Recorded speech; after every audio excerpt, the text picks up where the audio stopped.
உங்கள் அகத்தியா தொலைக்காட்சி. சப்ஸ்கிரைப் பண்ணுங்கள், உங்களை தேடி வரும் உலக செய்திகள்.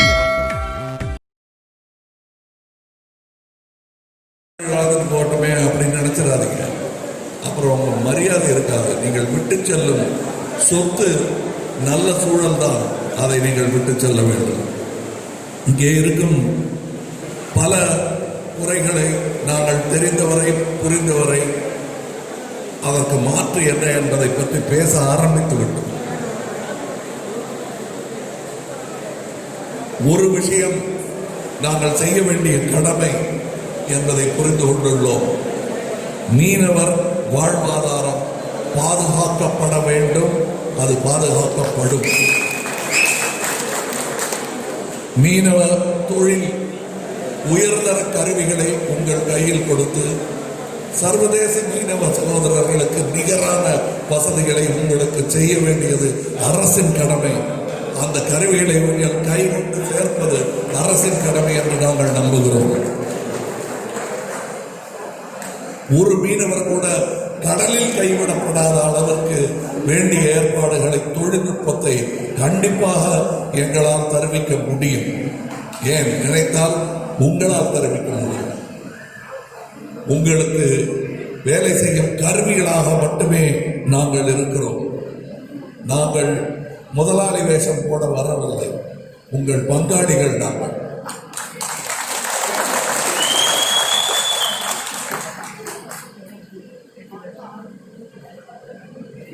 இங்கே இதுக்கு முன்னாடியே வந்திருக்கேன். நான் முதல் நாளா ஏறி ஓடி வந்தேன். இங்கே துப்பாக்கிச்சூடு நடக்கிறது என்று தெரிந்ததும் நான் ஓடி வந்தேன். இந்த வட்டாரத்தில் நான் வந்த பிறகு நடந்தது, நான் இங்கே இருக்கும் போதே ஒரு புறம் நடந்தது தொடர்ந்து. அதையெல்லாம் பொருட்படுத்தாது இங்கே வந்தேன். அந்த ஸ்டெர்லைட் முழுமையான நீதியை நோக்கி நகர்த்துவது எங்கள் கடமை.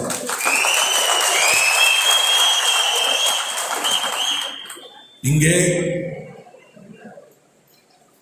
ஓட்டு கேட்கறதுக்கு மட்டும் வரல. நாங்கள் நல்ல எதிர்காலம் வேண்டுமவர்கள் அதை செய்தே ஆக வேண்டும் என்று நினைவுபடுத்துவோம்.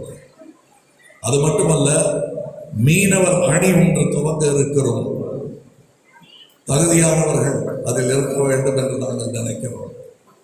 ஆள் இருக்கு, இடம் இருக்கு, வந்திருக்கு.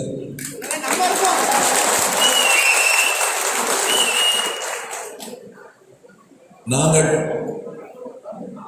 எனக்கு அதுவும் பலருக்கு இங்கே நம்பிக்கை இருக்கலாம். நம்பிக்கை இருப்பவர்கள், இல்லாதவர்கள், மாற்று தெய்வங்களை வணங்குபவர்கள், தன்னைத்தானே சுயமரியாதையுடன் வணங்கிக் கொள்பவர்கள், இவர்கள் எல்லோருமே எங்கள் கட்சியில் இருக்கிறார்கள்.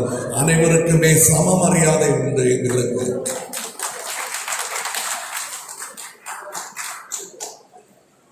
எனும் விஷயத்தை இனி நடக்காது என்பதை நீங்கள் அவர்களுக்கு புரிய வைக்க வேண்டும்.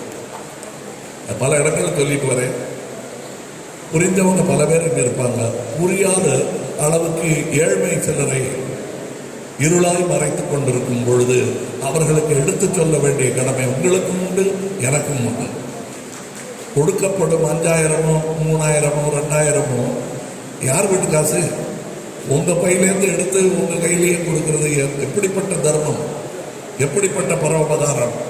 இதை பல நாட்களாக செய்து கொண்டிருக்கிறார்கள். நம்ம மக்களும் ஏழ்மையின் காரணமாக அது அவர்கள் செய்வது ஏதோ பரோபகாரம் என்று நம்பி கையேந்தி கொண்டிருக்கிறார்கள். அப்படி கொடுக்கறதா இருந்தால் அதில் அவங்க வச்சுக்கிட்டது எவ்வளோன்னு கேளுங்க. அப்போ உங்களுக்கு சேர வேண்டியது 5000 அல்ல, 5 லட்சம் குறைந்தபட்சம். அதெல்லாம் செய்யணும்னு கனவு எங்களுக்கு இருப்பதனால் உங்களுக்கு கொடுப்பதற்கு தம்படி இல்லை. இப்போ எலெக்ஷன் போது, எலெக்ஷனுக்கு பிறகு செய்வதற்கு கோடி கோடியாக இருக்கிறது. அவர்கள் விட்டு வைத்தால் இல்லை என்றால் அந்த கோடிகளை மீண்டும் உருவாக்குவோம். தமிழகத்தை $1 trillion எக்கானமியாக மாற்ற வேண்டியது எங்கள் கடமை, கனவு. இது எங்கள் காலத்தில் நடத்தி முடிக்க வேண்டிய வேலை. இதை செய்து காட்டுவோம். விவசாயிகள், மீனவர்கள், இவர்கள் எல்லோரும் நலமாக கிட்டத்தட்ட 60,000 கோடிக்கு நீங்க உங்க வியாபாரம் நடந்துட்டு இருக்கு. அதுக்கு அந்த பக்கம் பாராமுகமாக இருக்கும் எந்த அரசியலும் நல்ல அரசியலாக இருக்க முடியாது. இதுல நம்ம கட்சிக்காரங்க தான் இருக்கணுங்கிற அவசியம் இல்லை, வெளி கட்சிக்காரங்களும் இருப்பாங்க. அவர்களிடம் நான் சொல்லுவது, மனம் மாறுங்கள், நாடு திருந்தும்.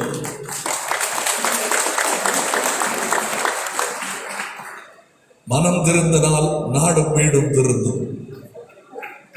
நீங்கள் அதை செய்யுங்கள். அப்ப நாங்கள் வீணா போனவங்களா அப்படின்னு ஒருத்தர் விதண்டாவாதத்துக்காக கேட்கலாம். வீணா நீங்க போக வச்சுட்டாங்க. அது செய்தவர்கள் ரொம்ப பேர் இல்லை, 7.5 கோடி பேரை 234 பேர் வீணா போட்டுருக்காங்க. அந்த 234 காலி பண்ணணும். அப்பத்தான் நம்ம வாழ்க்கை சீராகும். அதை செய்வதற்கான ஒரு கூட்டம் கிளம்பி விட்டது. இதோ பாருங்கள், இங்கே இருக்கிறார். அந்த கூட்டத்துடன் இந்த கூட்டமும் சேர வேண்டும். இந்த கூட்டம் இங்கே கைத்தட்டி விசில் எடுத்து விட்டு வீட்டுக்கு போய் சாப்பிட்டு தூங்கிடக்கூடாது. இந்த செய்தியை உங்கள் நண்பர்களுக்கு, மனம் திருந்தா நண்பர்களுக்கு சொல்லி புரிய வையுங்கள். Convert them toward constructive future. நல்ல எதிர்காலத்தை நோக்கி அவர்கள் மனம் திருந்த செய்யுங்கள். அது செய்ய முடியும் உங்களால். அதை செய்யுங்கள். இன்று நீங்கள் எனக்கு கொடுக்கும் வாக்குறுதி அதுதான். 2 வாக்குறுதிகள். ஓட்டுக்கு பணம் வாங்க மாட்டேங்கிறத இன்னைக்கு எடுத்திருக்கீங்க வாக்குறுதிகள். இந்த செய்தியை மற்றவர்களிடம் நான் பரப்புரையாற்றுவேன் என்று எங்கள் கட்சியின் பரப்புரையாளர்களாக மாறுங்கள் ஒவ்வொருத்தரும். அப்படி செய்தால் மாற்றம் வந்தே தீரும். இவங்க விளையாட்டெல்லாம் சிறிய விழுக்காடு வித்தியாசத்தில் விளையாடி கொண்டிருக்கிறார்கள். பெரிய வீழ்ச்சியை இவர்களுக்கு செய்து காட்ட வேண்டும். அவர்களுடைய வீழ்ச்சி சத்தம் கேட்கணும். நாடெங்கிலும் அந்த புத்தகட்டின்னு சொல்வாங்கல்ல, அந்த சத்தம் கேட்கணும். அந்த சத்தத்தை கேட்க வைப்பது உங்கள் கையில் தான் இருக்கிறது. அந்த புஷ், உங்கள் தள்ளு எப்படி இருக்கிறது என்பதை பற்றி தான். அது அந்த ஓட்டு போடும்போது நல்லா அழுத்தி சந்தேகமே இல்லாமல் ஒரு இடத்துக்கு போடுது. ஏன் ஒரு இடம் சொல்றாருன்னா, எங்களுக்கு இடம் இல்லாமல் செய்வதற்கான எல்லா சூழ்ச்சிகளும் நடந்திருக்கின்றன.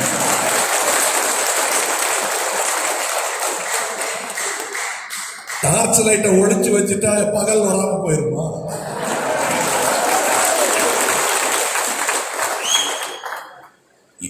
எங்க கூட்டத்தில் நிறைய அறிவாளிகள் இருக்காரு. அந்த அறிவு ஒளி போதும் எங்களுக்கு.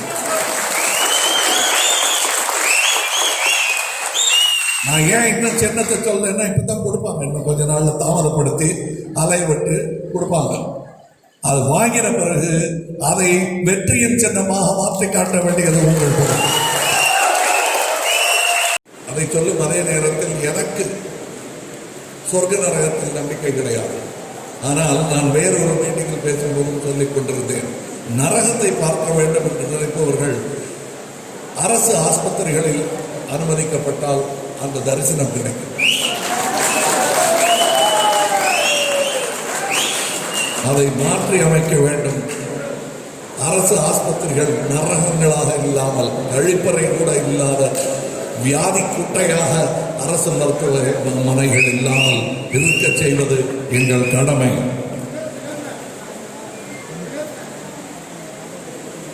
ஜெயராஜ், பெனிக்ஸ் போன்றவர்கள் லாக்அப் சாவுகள் ஏற்படாத வண்ணம் போலீஸ் துறையையே சீரமைப்பது எங்கள் கடமை, கொள்கை. அவர்களை மனிதனாக மதித்து அவர்கள் வேலை செய்யும் நேரத்தை, அளவை சரியானபடி வைத்திருந்தால் அவர்கள் மனிதர்களாகவே இருப்பார்கள் என்று நான் நம்புகிறேன். நம்மை போன்ற மனிதர்கள் தானே அவர்களும். அவங்களுக்கும் ஸ்ட்ரெஸ் இருக்கும். 18 மணி நேரம் வேலை பார்க்கிற ஆள் சரியா சிந்திக்க முடியாது, அன்புடன் சிந்திக்க முடியாது. வீடு என்று ஒரு இடம் தேடி போவதற்கே அவங்களுக்கு நேரம் இல்லாத போது அவர்கள் மனதில் இருக்கும் மனிதம் கொஞ்சம் தூங்க போய் விடுவது சகஜம்தானே. அதுதான் நிகழ்ந்திருக்கிறது. இந்த இடங்களில் அவர்கள் வாழ்வும் அந்த துறை சீரமைக்கப்பட வேண்டும். அதற்கான நிபுணர்கள் இருக்கிறார்கள். எங்கள் கூட்டத்தில் கவர்னன்ஸ் என்றால் ஆளுதல் என்பது மக்களை ஆளுதல் அல்ல, மக்கள் எங்களை ஆளுவது.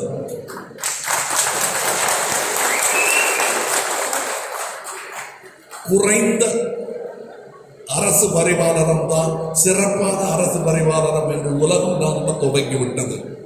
எல்லா விஷயத்திலும் மூக்கை நுழைத்து அரசு உங்கள் வாழ்வுக்கு இடையூறு செய்வது நல்ல அரசின் பணி அல்ல. அப்படிப்பட்ட ஒரு கெட்ட அரசியலாக இல்லாமல் நல்ல அரசியல் செய்ய வேண்டும் என்று நம்பிக்கொண்டு இங்கே வந்திருக்கிறோம். அரசை நல்லபடி நடத்த வேண்டும் என்ற கனவுடன் வந்த பல IAS ஆபீசர்கள் மனமுடிந்து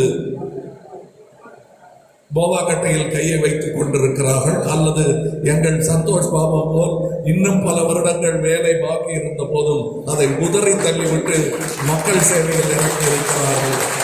அதற்கு சிறந்த இடமாக மக்கள் நீதி மையத்தை சேர்ந்து இங்கே வந்திருக்கிறார்கள். இது ஒரு சோறு பதம். இங்கே நிற்பவர்கள் அனைவருமே சாதனையாளர்கள். தான் செய்த சாதனையை பறைசாற்றுவதை விட இனி மக்களுக்காக செய்ய போகும் சேவைகளே தன் வாழ்நாள் சாதனையாக இருக்கும் என்று நம்புபவர்கள் இங்கே இருக்கிறார்கள். இன்று பின்னணியில் நின்று கொண்டிருக்கிறார்கள். வெகு விரைவில் முன்னணிக்கு அவர்கள் வருவார்கள்.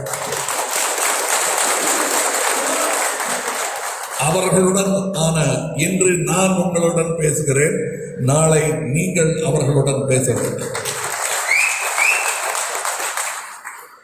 எனக்கு சமையலுக்கு மெனு கொடுக்கிற மாதிரி இவங்க உங்ககிட்ட பேசிட்டு வந்து எனக்கு கொடுக்கிற மெனுவை வச்சுதான் நான் சமையலே ஆரம்பிக்கணும்.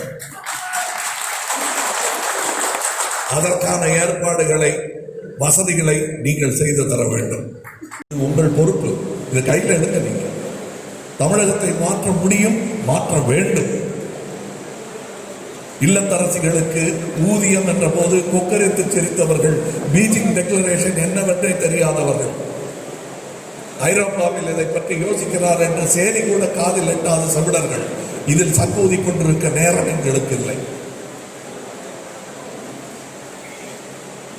நான் சொல்ல வந்தது என்னங்கிறது தாய்மார்களுக்கு புரியும்படியாக சொல்லுகிறேன். ஒரு வீட்டின் இல்லத்தரசி, தாய், மனைவி, தங்கை, அக்கா, எப்படி எந்த வயது பெண்மணியாக இருந்தாலும் அந்த 4 வகை பெண்களும் பேரிடம் பெண்ணின் வரை சேர்த்து சொல்லுகிறேன். அவர்கள் எல்லோருமே ஒரு வீட்டை காப்பதில், நாட்டின் பொருளாதாரத்தில் பெரும் பங்குடைய பங்காளிகள் அவர்கள்.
சப்ஸ்கிரைப் பண்ணுங்கள். உங்களை தேடி வரும் உலக செய்திகள்.